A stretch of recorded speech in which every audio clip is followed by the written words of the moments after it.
Yeah, this is B Rice. I guess I'm gonna answer some of these questions I've been getting on Facebook about how to use Pro Tools and the basics. Some of you more experienced Pro Tools users may notice that I might not mention this or that or whatever, but that's mostly because I don't want to oversaturate somebody with information that's really kind of new to the Pro Tools game.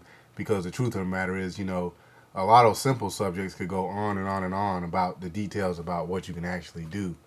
Um, but as long as you have a strong foundation, you'll pretty much figure the rest out rather quickly. So first things first, Pro Tools saves its sessions, or Pro Tools saves its songs in what's called sessions, and sessions are basically a bunch of recordings that are all put together to make usually a whole song. Um, the way sessions are saved, a lot of people that don't really know think that sessions are saved in one single file. That's actually not true at all. Sessions, if you notice right here, actually have in this folder one, two, three, four, five basic units. They have audio files, fade files, session file backups, and wave cache, and then of course the PTF file, which is the actual file that you use to open up the session. If you can look at it like this, the audio, everything's pretty self-explanatory. The audio files, those where all your recordings are. If you notice in this session right here, um, all the recordings that were ever done in this session are right here. Um, the PTF file is the actual file that you use to open up the session. You won't go into the audio files because it's not going to do you any benefit. Can you play those audio files? Yes, you can. You can go in here and you can just play them individually or whatever. So that's some kind of hi-hat that's in the song. But without opening up the session, you're not going to know where it belongs or what it does. The fade files are, of course, all your fades and stuff, your custom fades that you put in the song, trimming the end of the track fade out, so forth and so on, and a few other things. Session file backups.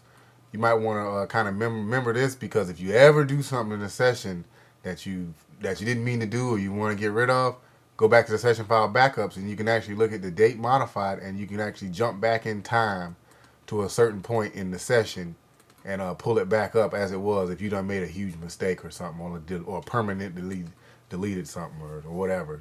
It comes in handy. I've had to use it quite a few times, especially when you're sharing computers in the studio or wherever with other people who don't know what they're doing.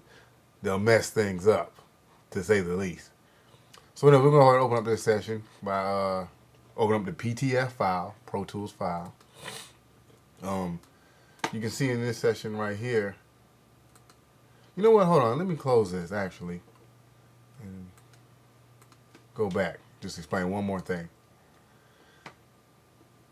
Also, just remember this because I'm gonna make another video. Remember this: the Pro Tools session is not a single file. It is a group of files that are usually always in a folder. You cannot, and I repeat, you cannot just take the PTF file like so and try to drag it somewhere and save it there. Because if you and you go take it to somebody else's studio or wherever and try to open it up, because it's not going to work.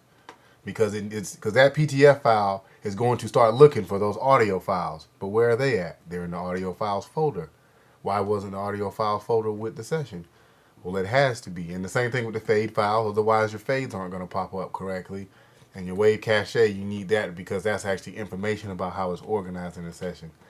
Long story short, all of these, you need all the files that come in the folder to copy the whole session for the sake of this conversation.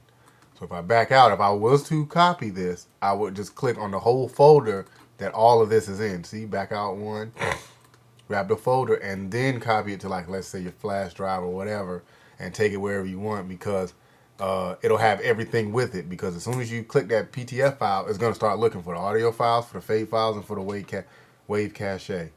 So that's the basics about basically how sessions are saved and what they look like. All of these folders right here are complete sessions inside with all the necessary files to open it up.